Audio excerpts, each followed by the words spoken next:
우리 성도들이 지켜야 할 절기들이 있습니다. 성탄절이 있고요, 부활절이 있습니다. 우리에게 이 두 절기는 중요합니다.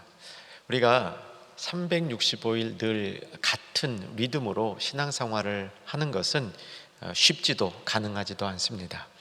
신앙에도 리듬이 있는데 그 리듬에 있어서 절기를 지키는 것은 꽤 중요하다고 생각합니다. 성탄절과 부활절, 그 다음에 세 번째 중요한 절기가 있다면 성령 강림주일입니다. 오늘이 그날입니다. 갑자기 통독을 쭉 해오다가 성령 강림주일을 지켜서 다소 이게 뜬금없는 듯한 느낌이 있지만 그만큼 성령 강림주일은 지나칠 수 없는 주일이라고 생각합니다. 구약에도 3대 절기가 있었습니다. 구약의 3대 절기 중에 가장 유명한 절기는 유월절이죠.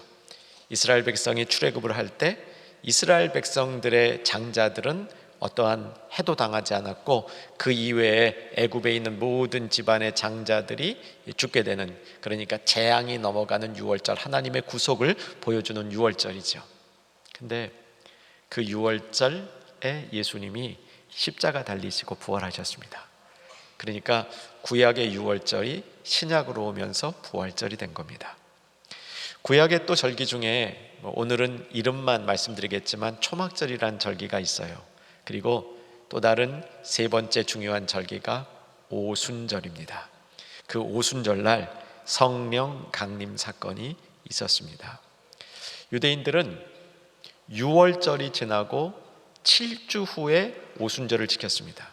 그러므로 우리들은 부활절이 지나고 7주 후에 성령 강림 주일을 지킵니다.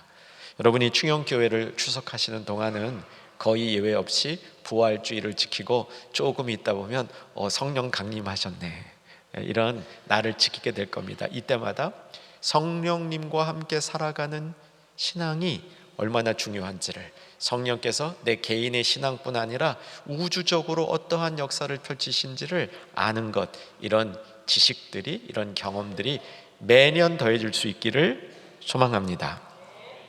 본문 1절을 보시면 오순절 날에 이러고 시작이 되는 거죠. 오순절 날에 성령 강림 사건이 있었습니다. 오순절 날에 이름에 이제 한 곳에 사람들이 모여 있었죠. 제자들을 얘기합니다. 제자들이 모여 있었던 장소는 마가의 다락방이었습니다. 예수님이 제자들과 만찬을 하던 그 집입니다. 그 다락방에 예수님의 제자들이 모여 있는데 성령 강림이 일어나면서 그때 일어났던 사건을 2절, 3절, 4절을 보면 알 수 있는데, 먼저 소리가 있습니다. 어떤 소리가 있었는지 2절을 보시면 호련히 하늘로부터 급하고 강한 바람 같은 소리가 있었습니다. 그럼 바람 소리를 어떻게 표현해 보시겠습니까? 휙, 이런 류의 이 소리가 있었던 거죠. 근데 소리만 있었던 게 아니라 느낌도 있었습니다. 그래서 그 공간이 가득 채워지는 것 같은 느낌이 있었고요. 3절에 가니까 그제 드디어 보이기 시작합니다. 소리에서, 느낌에서 이제 시각적 이미지로 나타나는 것이죠. 불에 혀처럼 갈라지는 것들이 보이기 시작합니다. 불에 혀처럼 갈라졌다. 불은 성령을 상징하는 경우가 많죠. 혀는 말을 상징하는 경우가 많이 있습니다. 이제 4절을 보시면요, 제자들이 다 같이 성령의 충만함을 받고 성령이 말하게 하심을 따라 다른 언어들로 말하기 시작합니다. 그때 오순절이기 때문에 지역 이곳저곳에서 경건한 유대인들이 예루살렘으로 성지 순례를 왔다가 다락방에서 이상한 요동 같은 소동이 일어나니까 글로 가본 거예요. 가봤는데 이 무리들이 놀랍게도 자기 나라 말로 듣고 있는 겁니다. 저는 이런 현상이라고 생각을 합니다. 충영교회에 한국 사람은 한국 사람인데 루마니아에서 태어났습니다. 루마니아에서 태어나서 고국을 방문했는데 충영교회에 와서 설교 들으려고 앉았습니다. 한국말은 조금밖에 못하고 루마니아는 잘하는데 이게 앉아서 설교를 듣는데 루마니아어로 막 들리는 거야. 그런 일이 일어난 거예요. 그러니까 얼마나 놀랐겠습니까? 근데 이게 한두 명이 그런 게 아니라 아주 여러 나라에서 온 사람들이 이렇게 자기 나라 말로 이야기하는 이 소리가 들리는 겁니다. 아니, 제자들이, 갈릴리 지역에서만 자란 유대인들이 히브리어나 아람어나 이런 말밖에 못할 유대인들이 자기네 나라 말, 아라비아어, 그레데말은 아무래도 히라벌 것 같은데 이런 말들을 막 자유롭게 하는 걸 보고 놀라는 겁니다. 예배 전에 오셔서 광고를 들으신 우리 교우님들은 제가 내일 모르도바에 간다는 사실을 광고로 들으셨을 겁니다. 내일 갔다가 목요일날 돌아옵니다. 스테반 목사님의 사역지를 둘러보는데 모르도바가 어떤 언어를 쓰는지 혹시 알고 계세요? 루마니아어입니다. 루마니아어를 저는 전혀 못합니다. 그래서 루마니아어를 못해서 가면서 제가 하나 생각한 것이 있습니다. 요즘 통역기가 엄청 발전했는데 통역기를 한번 가져가 보려고 그래요. 작년에 사위가 이렇게 준 게 있어가지고 그걸 한번 써보려고 그러는데 통역이 제대로 된다면 흥미로울 것 같습니다. 오늘 성령 강림 이날에 있었던 일은 이와는 비교도 안 되는 일이었습니다. 아니, 예수님의 제자들이 갑자기 자기도 모르는 말을 막 하는 거예요. 무슨 말인지 모르고 하는 겁니다. 그런데 그 말을 알아듣는 외지에서 온 사람이 듣고 그 자리에서 듣고 놀라는 겁니다. 이 사실에 사실 놀란 게 아니라 더 놀란 일이 뭐였냐면 순례객들이 와서 제자들이 자기네 나라 말로 한다는 현상이 아니라 그들이 말하는 내용이었습니다. 그들이 무슨 내용을 했는지 확인하십시다. 11절을 보시면 그레데인과 아라비아인들이, 앞에 여러 나라에서 온 사람들을 다 이렇게 하나하나 열거했습니다. 우리가 다 우리의 각 언어로, 자 같이 읽겠습니다. 하나님의 큰 일을 말함을 듣는도다. 하나님의 큰일 말함을 들은 거예요. 여기에 놀란 거죠. 이어서 베드로가 설교를 합니다. 이 베드로의 설교에 대해서는 작년에 제가 말씀을 전한 것 같아요. 제가 이 말씀 드렸습니다. 저에게는 예수님이 하신 설교 빼놓고 예수님 이외에 한 설교 중에 이날 베드로가 한 설교가 최고 설교인 것 같아요. 이 베드로가 했던 설교는 제자들이 막 자기네도 모르는 갑자기 일어난 불의 혀 같은 성령이 임하시면서 난곳 방언으로 막 얘기했던 하나님의 큰 일을 적절하게 해설해 주는 겁니다. 그 일이 근거, 그 일의 의미, 적용 이런 것들 해준 게 베드로의 설교라고 볼 수 있겠습니다. 저는 올 초에 시작하면서 중보기도로부터 이제 기도 제목 서너 가지를 요청받았습니다. 매년 있는 일입니다. 모든 목사님들이 기도 제목을 몇 가지로 요약해서 중보기도부에 주면 중보기도부가 여러 성도님들의 기도를 위해서 하면서 또 목회자들의 기도도 같이 합니다. 한 이틀 정도 제가 생각을 하면서 기도 제목을 적어요. 올해 기도 제목 중에 이 기도가 있습니다. 우리 사랑하는 충영 가족들이 기도 중에 제 마음속은 예배 중에 하늘이 열리는 역사가 10번 경험할 수 있기를, 기도 제목이 있습니다. 52주 중에 10번이면 5번에 한 번 꼴은 되네요. 제 마음은 최소 10번입니다. 예배 중에 하늘이 열리는 역사라는 게 어떤 역사죠? 어떤 역사일까요? 예배 중에 하늘이 열리는 역사는 아마도 우리가 오늘 오순절 성령 강림 사건에서 본 것처럼 하나님의 큰 일에 대한 이야기가 갑자기 자기의 마음속에 매우 생생한 음성으로 들리는 겁니다. 예배를 드리러 오시는 성도님들 가운데는 예배에 참 집중해서 말씀을 잘 듣고 예배를 하나님 앞에 순전하게 드리는 분도 있지만 예배당에 앉는 순간부터 머리가 부해지고 눈꺼풀이 무거워지고 분명히 한국말로 목사님은 설교를 하고 장로님은 기도를 하고 찬양대는 찬양을 하는데 이게 내 모국어인지 외국어인지 모를 정도로 희미하게 들리는 이런 분들도 간혹 있단 말이죠. 그런데 어느 날 말씀이 뚜렷하게 들리는 겁니다. 목사님이 설교를 잘해서만이 아니라 내 마음속에 무언가 역사에서 하나님의 말씀이 쑥쑥 들리기 시작하는 때가 있다는 겁니다. 여러분, 이런 역사가 일어나는 것이 성령 강림의 효과와 일치한다는 사실을 알았으면 좋겠습니다. 그리고 저의 기도 제목처럼 사랑하는 모든 충현의 가족들에게 이렇게 하늘문이 열리는 역사가 여러분 예배 중에 자주 일어나기를 소망합니다. 성령 강림의 사건은 매우 중요한 사건입니다. 오늘 성경에 기록된 성령 강림의 사건이 어떤 의미가 있는지 네 가지로 정리해서 말씀드리겠습니다. 첫 번째는 성령 강림 사건은 예수님이 보좌에 앉으셔서 통치하는 것과 동시에 일어난 사건입니다. 조금 더 설명할게요. 예수님은 십자가에 못 박혀서 죽으셨습니다. 죽으시고 3일 만에 부활하셨습니다. 부활하신 예수님이 뭐 하고 계시죠? 보좌 위에 앉으셔서 통치합니다. 지난 부활절 기간 동안 저는 이 세 가지 사건이 뗄 수 없는 사건이라는 것을 강조하기 위해서 여러 차례 말씀 중에 이 사실을 언급했었습니다. 십자가 고난, 부활, 보좌의 통치, 이건 뗄 수 없는 사건입니다. 충영교회가 강조하는 십자가 복음은 이 세 가지 사건이 다 같이 있어야 완성된 겁니다. 십자가를 지신 예수님은 부활하셨고, 부활하신 예수님은 보좌 위에서 지금도 온 우주를, 그 우주 안에 저와 여러분을 통치하고 계시다는 사실, 여기까지 믿어지고 확인되어지고 그게 우리 삶으로 옮겨져야 십자가 복음을 가지고 있는 성도라는 사실입니다. 그런데 예수님이 통치하시는 순간 어떤 일이 일어났냐면 성령이 강림하시는 역사가 일어난 거예요. 그러기 때문에 이 사건이 인류의 역사에서 가장 중요한 사건입니다.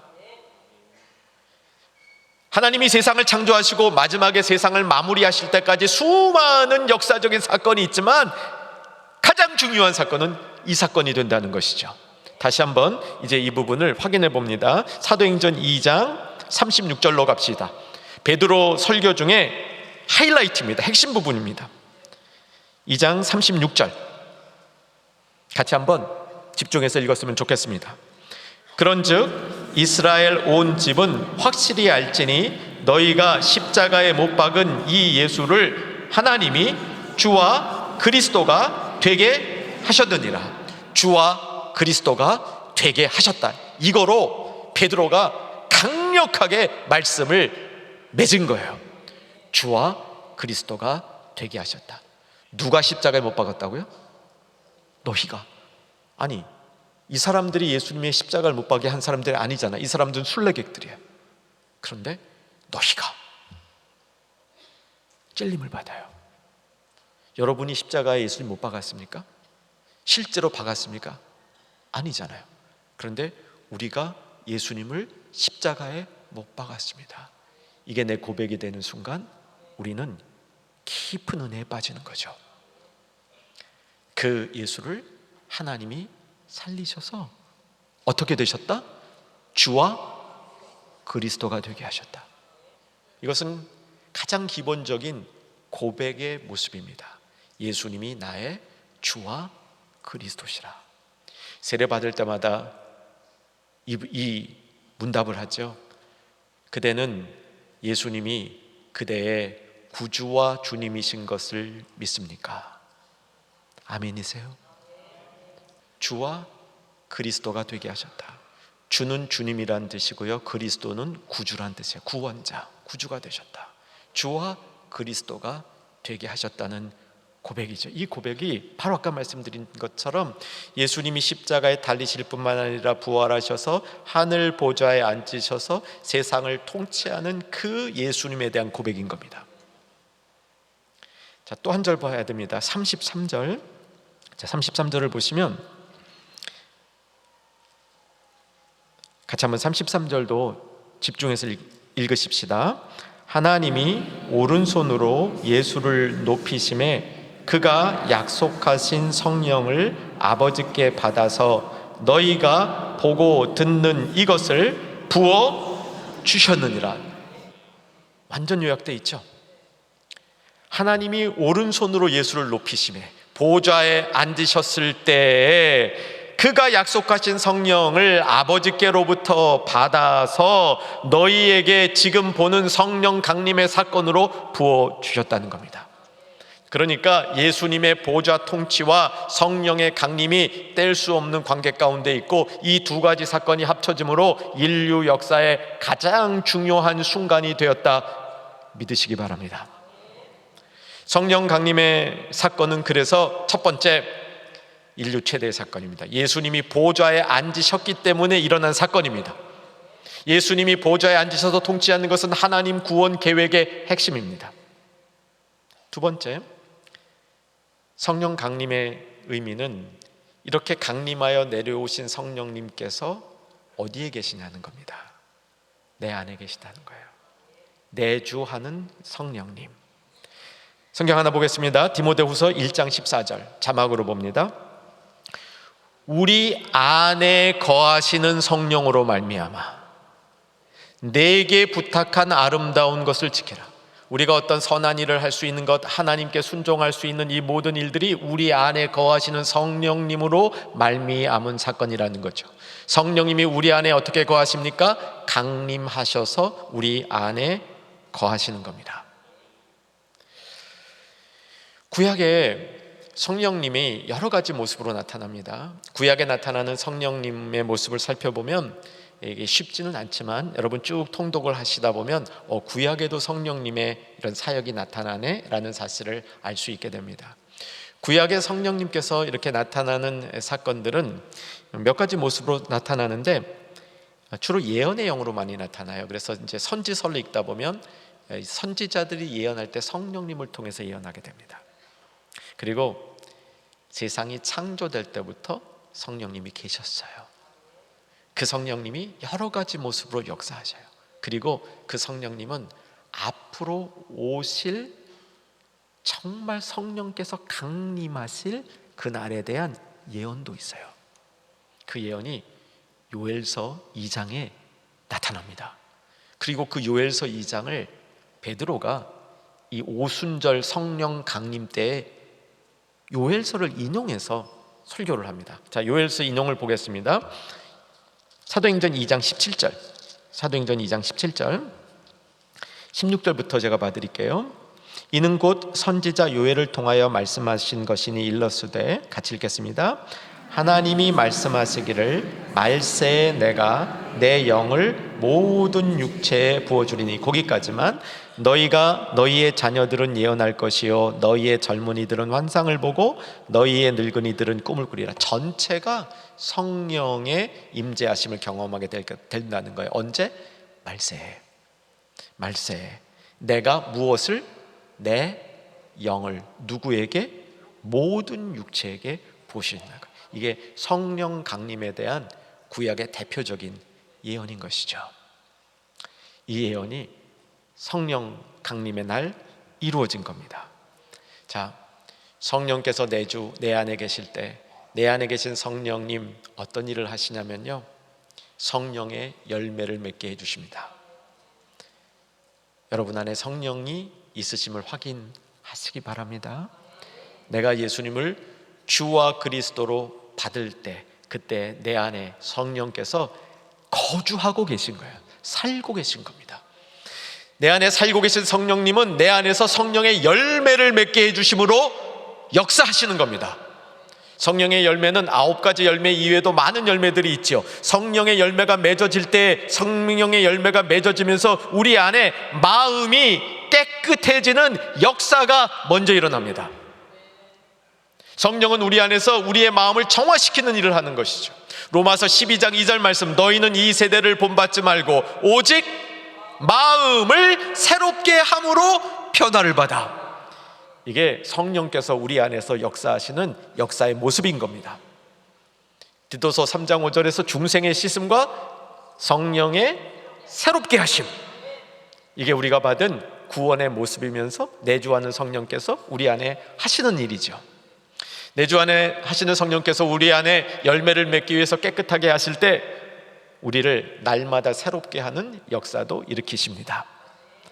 책 한 권 소개해드리겠습니다. 재미있는 책인데요, 여러분 안 읽으셔도 돼요. 근데 이런 책도 세상에 있더라고요. 제목이 뭐냐면, 제목 듣고 무슨 뜻인지 이해가 되시는 분은 살짝 미소를 지으셔도 좋겠습니다. 사랑인 줄 알았는데 부정맥. 감이 오신 것 같아요. 노인들의 세상을 유쾌하게 담다. 이게 일본의 고령화 사람들이 많잖아요. 일본의 노인들이 이제 늙으면서 경험한 이야기들을 위트 있게 적은 건데, 뭐 일본의 문학 방법 중에 우리나라의 시조처럼 17자의 글자 안에서 자기를 표현하는 뭐 이렇게 운율이 있는 게 있대요. 이제 그거를 이제 쓴 거를 번역한 거예요. 사랑인 줄 알았는데 부정맥. 젊어서는 심장이 뛰면 사랑이었는데 나이가 들어서 심장이 뛰면 부정맥이래요. 이런 류의 얘기가 여기 몇 가지 아주 재미있게 위트로 나타나요. 뭐 그런 얘기도 이 책 가운데 있더라고요. 젊어서 손을 잡으면 데이트인데 늙어서는 부축이래요. 뭐 그런 류의 얘기가 많이 나와요. 근데 늙을 때 일어나는 여러 가지 이제 그 아쉬운 것들, 아쉬운 감정들을 이렇게 재미있게 표현한 거죠. 우리가 늙는다는 것은 어떨 수 없는 인간의 현상입니다. 그런데 성령이 내주하고 있는 사람들에게 이 늙어간다는 것은 어떤 걸까요? 고린도후서 4장 16절 같이 한번 보겠습니다. 읽으십시다. 그러므로 우리가 낙심하지 아니하노니 우리의 겉사람은 낡아지나 우리의 속사람은 날로 새로워. 이 새롭게 하는 게 성령께서 하시는 거예요. 내주하시는 성령께서 하시는 겁니다. 밖에서 역사하시는 성령님이 아니라 내 안에 내주하시는, 거주하시는 성령님께서 내 안에서 육신의 겉사람이 늙어질 때마다 속사람을 계속해서 새롭게 해주시는 일을 이루신다는 것이죠. 내주하시는 성령님, 성령 강림으로 인해서 우리가 얻는 가장 큰 복이라는 사실을 알았으면 좋겠습니다. 구약시대 때도요, 성령에 충만한 사람들이 있었습니다. 다윗 같은 사람 얼마나 충만했습니까? 시편 여러분 이제 읽기 시작하셨죠? 시편의 다윗의 시들을 보시기 바랍니다. 고난 중에 어떻게 이러한 촉촉한 영성을 가지고 있는지 놀랍기만 합니다. 다윗에게 분명히 성령의 함께하심과 충만하심이 있었지요. 지난주에 들었던 욥 보시기 바랍니다. 3장에서 37장에 이르는 그 수많은 친구들과의 이 대화와 혼미 속에서 끝까지 인내할 수 있었던 욥, 분명히 성령이 함께했던 사람 맞습니다. 그런데 구약에는 간헐적으로 그런 사람이 있었는데, 성령 강림 이후에는 성령이 우리 안에 내주함으로 모든 예수를 주와 그리스도로 받아들인 모든 사람들 안에 성령이 거하셔서 구약의 다윗, 욥과 같은 성령이 함께하는 삶을 살 수 있다, 믿으시기 바랍니다. 세 번째, 성령 강림의 의미는 성령 강림으로 교회가 탄생했습니다. 작년에 충영교회는 70주년을 맞이했습니다. 70세 생일을 맞이했죠. 엘리야 찬양 한 날 은혜로웠습니다. 끝나고 밑에 친교실에 갔는데 세문안 교회 원로 목사님이 오셨어요. 그래서 이렇게 대화를 하면서 굉장히 덕담을 많이 해주셨어요. 너무 부럽대요. 우리도 충영교회 70주년 생일인데 우리도 몇 년 있으면 140년 되는데 이런 찬양을 했으면 좋겠다고. 덕담하다가 갑자기 기가 제가 죽었습니다. 2배더라고요. 2배. 1887년 언더우드 선교사님이 세운 교회니까 이제 140년이 되더라고요. 첫 교회의 설립일은 언제일까요? 성령 강림 날입니다. 몇 년도일까요? 제 연구 결과는 주 30년인데 이것은 그냥 제 개인적인 연구 결과입니다. 그래서 저는 주후 30년 성령 강림의 날이 교회의 설립일이라고 믿습니다. 모든 교회의 설립일, 최초 교회의 설립일이라고 믿습니다. 교회가 처음에 시작될 때요, 끈끈했어요. 이제 사도행전에 보면 성령이 임하셔서 교회가 시작된 때, 이때 모습이 매우 끈끈해서 날마다 마음을 같이하여 성전에 모이고 기쁨으로 떡을 떼고 음식을 나누고 하나님을 찬미하고 온 백성이 사람들 앞에서도 칭송을 듣는 그런 역사가 일어났습니다. 매우 끈끈했습니다. 6월 6일이 무슨 날입니까? 예수 사랑 한마음 축제의 날입니다. 우리 온 성도님들이 꼭 같이 참여했으면 좋겠습니다. 그래서 성령이 임하시고 시작되었던 교회에 있었던 그런 끈끈함이 우리 충영교회 안에서도 재현되어질 수 있고, 그 안에서 우리도 그때 경험했던 초대교회 성도들과 같은 그런 맛을 볼 수 있는 날이 될 수 있기를 바랍니다. 여러분에게 꼭 부탁드릴 게 있습니다. 준비팀이요, 보통 수고하는 게 아니에요. 정말 옆에서 봐도 감동적이에요. 근데 그분들을 정말 응원해 주셔야 됩니다. 응원해 주셔서 그날 우리의 이 모임이 이제 초대교회 같은 그런 모임이 됐으면 하는데, 교회 시작은 끈끈함으로만 시작된 게 아닙니다. 여러분, 성령께서 임하셔서 교회가 시작될 때에는 말씀 이외에 성례의 집행이 있었습니다. 세례가 있었어요. 자, 한번 확인하십시다.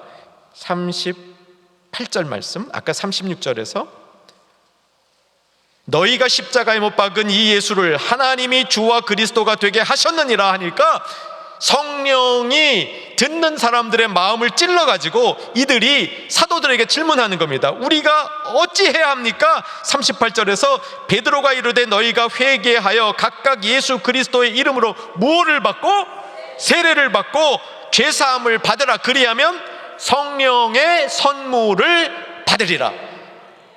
이렇게 해서 교회가 시작된 거예요. 세례를 받고 성령의 선물을 받음으로 교회가 시작이 된 겁니다. 여러분, 충영교회에 성례, 세례, 성찬식 이런 일들이 성령이 함께 하시는 놀라운 시간이 되기를 주의 이름으로 축복합니다. 지금까지도 그랬지만 이후에 모든 이런 성례 가운데 성령께서 주장하심으로 이것이 성령의 강림으로 세워진 교회의 아름다운 표지가 될 수 있기를 바랍니다. 다음 주에 유아 세례가 있는데 유아 세례를 받으시는 분들, 그리고 유아 세례를 받는 이 아이들의 가족 되시는 분들은 더욱더 성령이 주장하시는 유아 세례가 될 수 있도록 기대하시고 함께 해주시기를 부탁을 드립니다. 네 번째, 성령 강림의 의미는 교회가 시작이 되었는데 이 교회의 사명으로 선교를 명령하셨다는 겁니다. 교회는 근본적으로 예배드리는 것이죠. 예배드림으로 하나님과 만나는 것입니다. 그런데 나 혼자 예배드리라고, 예배드리는 공동체끼리 즐거우라고 교회를 허락하신 게 아니라는 겁니다. 사도행전 1장 8절을 보시면, 자, 같이 한번 읽으십시다. 오직 성령이 임하시면 너희가 권능을 받고 예루살렘과 온 유대와 사마리아와 땅끝까지 이르러 내 증인이 되리라 하시니라. 오직 성령이 임하면 너희가 뭘 받아요? 권능을 받고 하나님의 증인이 된다는 거예요.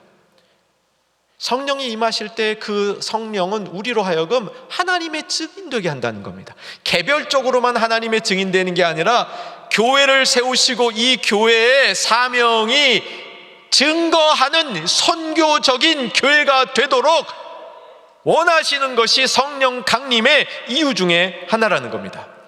성령이 임하시면 너희가 능력을 받고, 이 능력의 본질에 관해서 제가 매우 좋아하는 크리스토퍼 라이트라는 구약학 학자시면서 선교학자인 크리스토퍼 라이트는 이 권능은 힘이 있지만 그 힘은 겸손의 힘이고, 그 다음 이 표현이 그분이 쓰는 표현인데 야망이 없는 능력이라고 얘기합니다.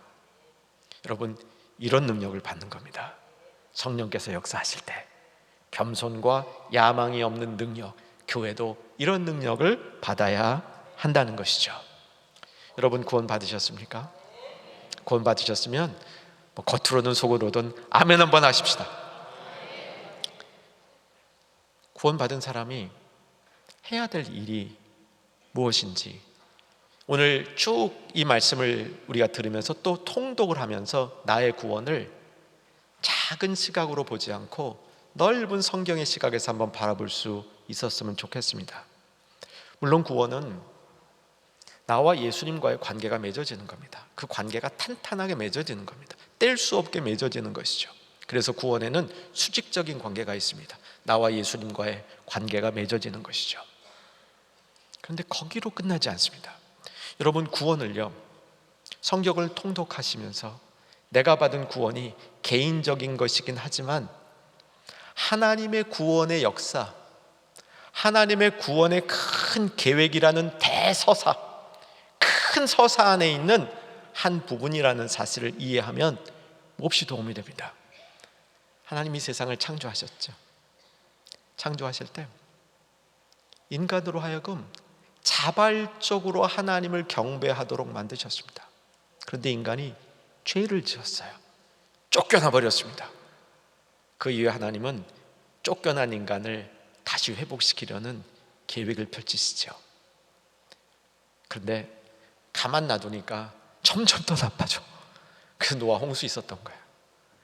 그 다음에 아브라함을 부르셔서 한 사람을 부르고 야곱을 통해서 12아들을 만들어서 이제 가족이 많아지고, 모세 때 가니까 가족이 민족이 되고, 다윗에 가니까 그 민족이 왕국이 되고, 이 왕국이 막 흥망성쇠. 이게 지금 성경 전체의 이야기예요. 결국 이 모든 이야기들은 영원한 하나님의 왕국, 영원한 하나님의 왕국을 통치하는 왕 예수님, 이렇게 쫙 직결되고 있는 거예요. 그 안에, 그 대서사 안에서 저와 여러분이 이 땅에 이 시간에 구원을 받은 겁니다. 그러면 우리가 받은 구원이 예수님과 좋은 관계 가지고 예수님과 우리 둘이서 좋아하는 그런 관계로 끝나라는 뜻일까요? 하나님의 그 큰 구원의 계획 안에 참여하라는 뜻이죠.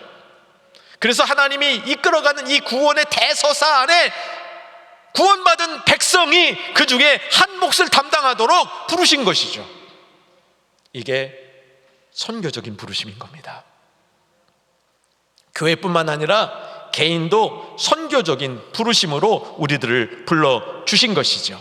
그래서 사랑하는 여러분, 성령 강림의 사건은 내 안에 내주하시는 성령께서는 우리로 하여금 선교적인 삶을 살도록 이끄시고 그러기를 바라신다는 겁니다. 선교적인 삶은 어떻게 사는 것일까요? 나의 삶의 자리에서 시작하는 겁니다. 나의 삶의 자리에서 하나님과 동행하며 하나님의 증인이 되고 땅끝까지 이르러 그 일을 할 수 있도록 나의 삶이 점점 더 분명하고 온전하게 선교적인 삶으로 드려지는 겁니다.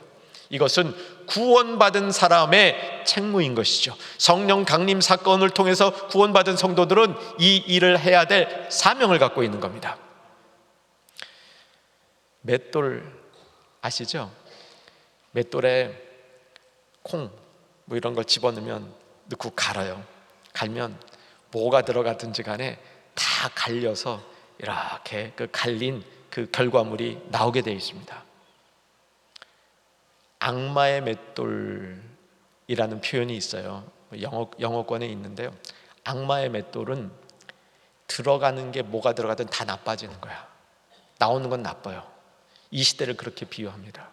이 시대의 사람들은 뭐가 들어가든지 간에 나오는 것은 자기 이익, 자기 유익, 이것만 나온다는 거예요. 하나님의 맷돌도 있을 것 같습니다. 하나님의 맷돌은 들어가서 갈리고 들어가서 부서지면 하나님이 기뻐하는 게 나오죠. 여러분, 우리 중에 하나님의 맷돌이 되어서 우리 들어가는 모든 것들이, 나의 삶과 자원과 가치가 무엇이 들어가든 하나님의 맷돌에 갈려서 선교를 향한 열심과 열정으로 결과물로 나올 수 있는 축복이 임하기를 주 안에서 소망합니다. 성령 강림의 사건은 모든 것을 새로 시작하게 했습니다. 모든 사람 안에 성령이 내주하게 되었고, 교회가 시작되었고, 온 우주적인 선교가 시작됐습니다. 선교적인 삶을 살아가는 복된 충현의 가족들에게 성령 강림의 역사가 더 분명하고 강력하게 일어나기를 주의 이름으로 축원합니다.